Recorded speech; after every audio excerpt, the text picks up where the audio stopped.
Good afternoon, and thank you, Chairman.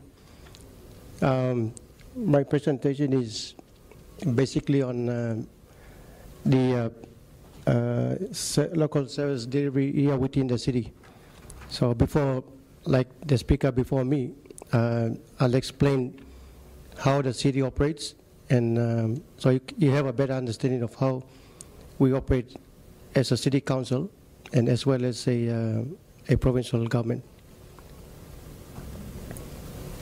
My presentation is basically to explain, like I said, about the city itself and the province itself, and the challenges that we face before I explain or point out what service delivery that we've done or provide to our city residents.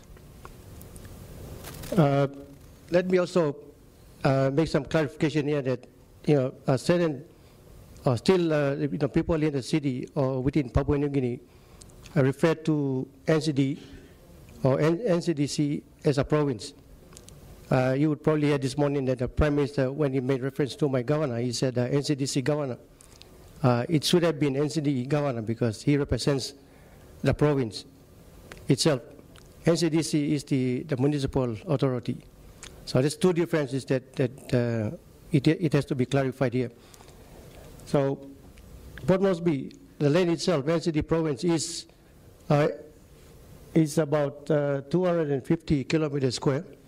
It has a population of 340,000 as per census 2011. That's not 2022, but as per the census, official census record of 2011, there was a population of 340,000. In census 2000, there was a population of only 265,000. So that's the estimate that we got from the official records from the 2011 census.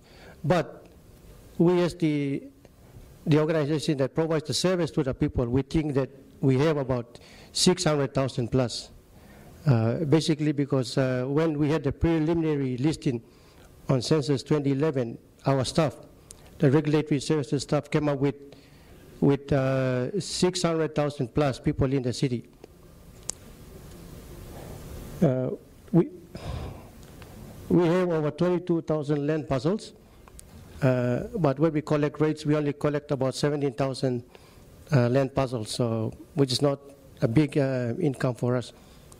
We have over 700 kilometers of roads. That's all roads, including national roads, collector roads, minor roads, major roads, and residential roads. There is also an increase of illegal settlements. As you fly over into the city, you will see settlements cropping up all over the fringes of the city. So that is one of our major problems that we face. And out of the three electorates in the city, only the Motukoita Assembly, which is the assembly for the indigenous people here, is the only one that's recognized. So they have about 14 councillors elected by the people in the Motukoita area, and they represent their people on the NCDC board. And we are a province within a province. We are within the Central Province.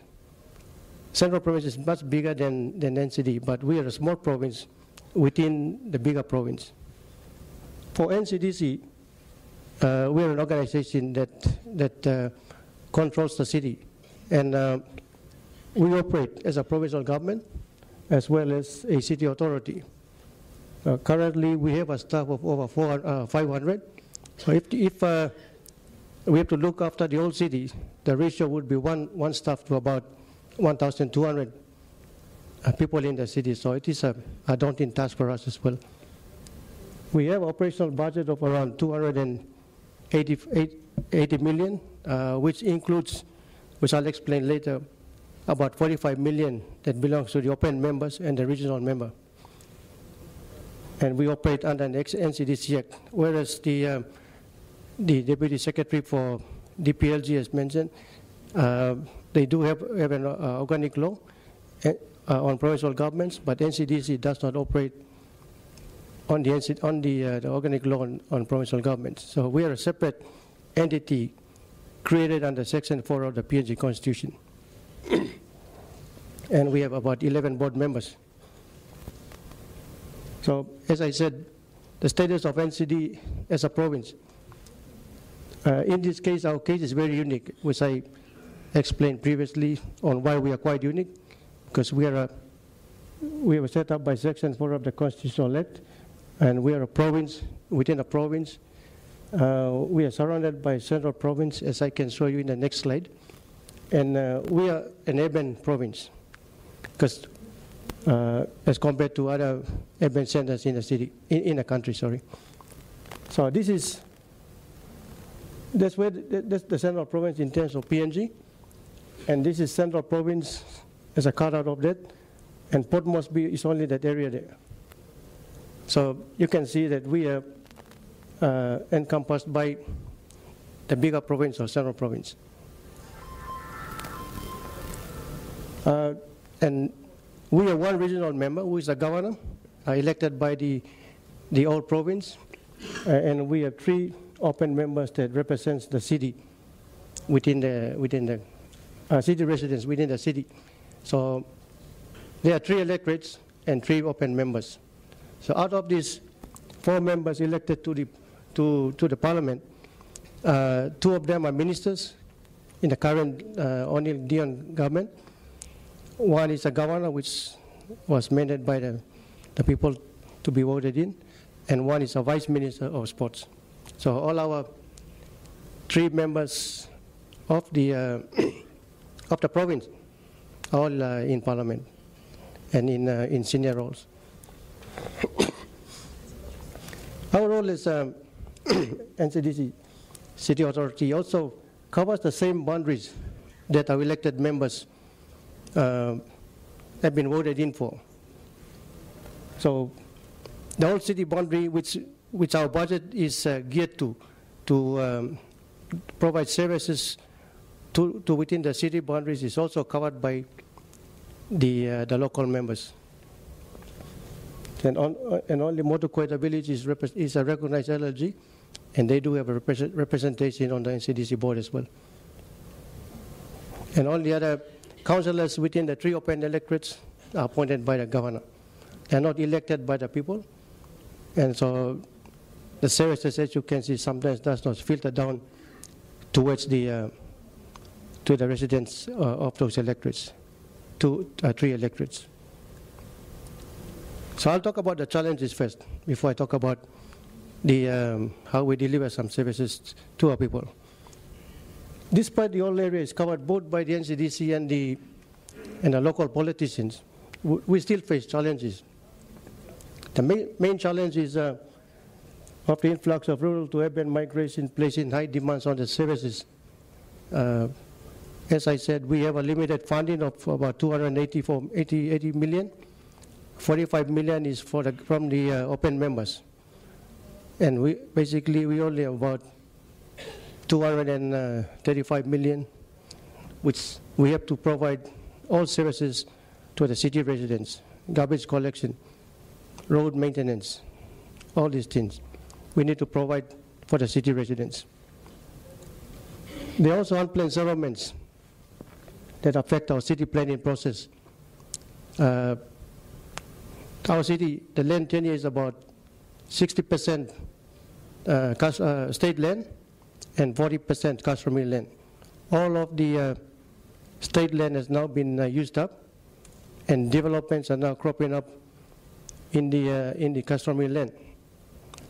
Our planning, which we are currently been doing, local development plans, some of them have not covered those customary land. So we have heavy difficulty with customary land owners selling their properties or their land to developers, politicians. So we do have a big problem in that. So without those proper planning plans, we cannot be able to provide some services to those areas. Because the ministers, the local politicians have about 45 million among 4 of them, and our budget of 235 million, there will definitely be some duplications, overlapping of some activities. So that is one reason why we have to work closely with the politicians so that there's no duplication or no overlapping of services delivered to the people. Urban planning, as I mentioned, there are about 5 local development plans, of which 2 have been completed. One is at the back of Tauranga Barracks. As you can see, it's further down to the south. And if you drive in now, you will see that there's a lot of unplanned buildings cropping up in that area. Some high covenant houses which are much better than the ones here in the city.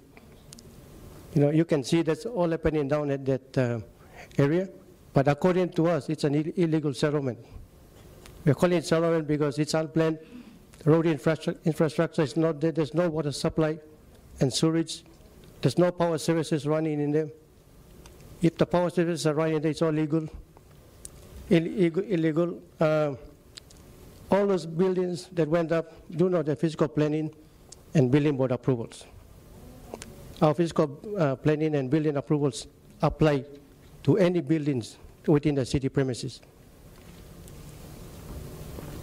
And one main thing is that our city governance, we don't have a proper city governance because our board has 4 open members that do not truly reflect the city residents of each suburb.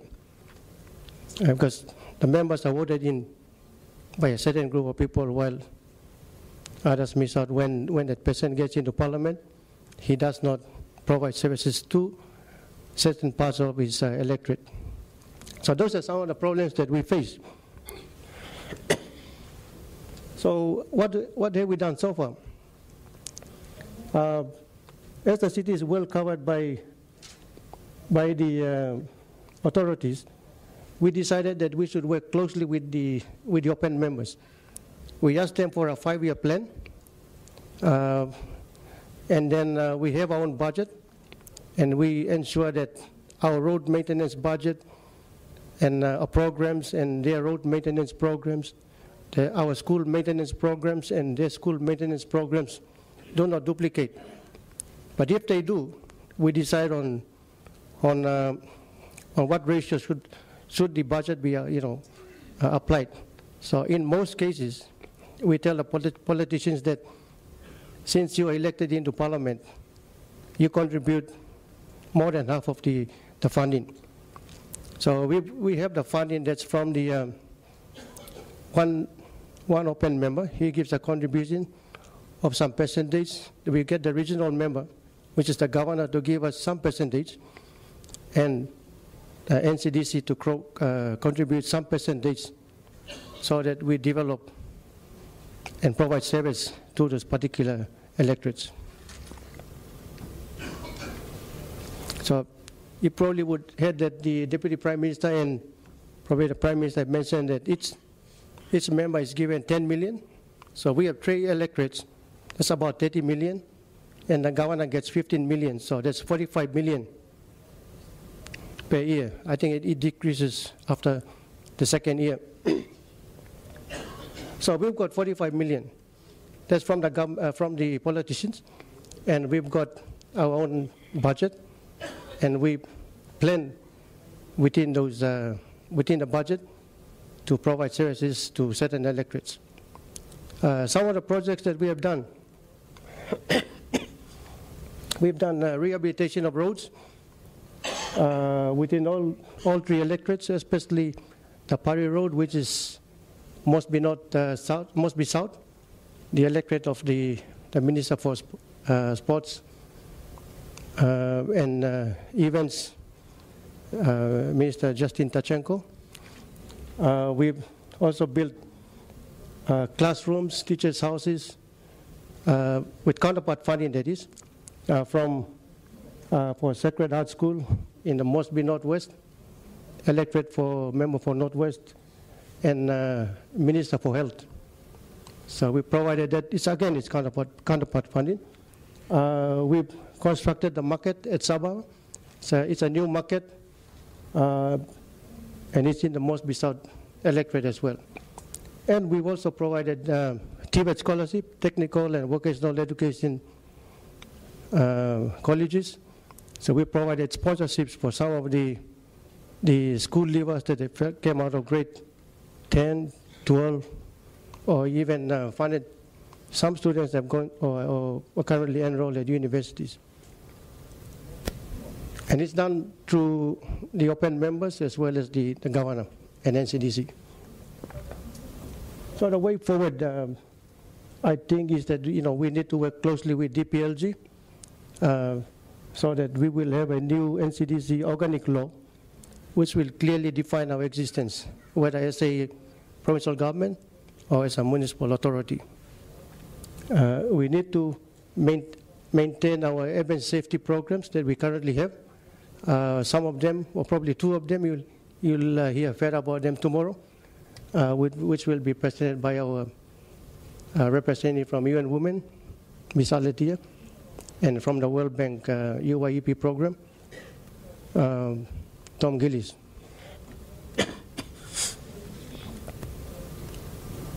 So I think that basically covers my presentation. What I'm going to show you is some safe city initiatives that we had to look at youth, especially youth in the city, so that they divert from going into criminal activities and then going to something better, a small skill training program. So this is one of the projects. It's called You May Look After Mosby. In English, says Let's Look After Port Mosby. And it was a OSAID funded project, but we took ownership of that. And it's looking at youths in training. When we conduct sports programs, we look at talents, raw talents, then we introduce them to various sporting courts in the city.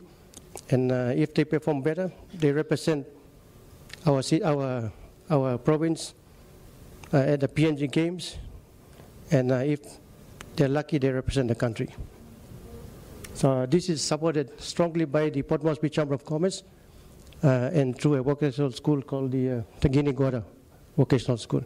They train students as electricians, tradesmen, plumber, carpenters, and Port Moresby Chamber of Commerce takes them on board and gives them placing within business houses here in the city. Some of them have been successful. They keep working for that company. Some go back and start their own business.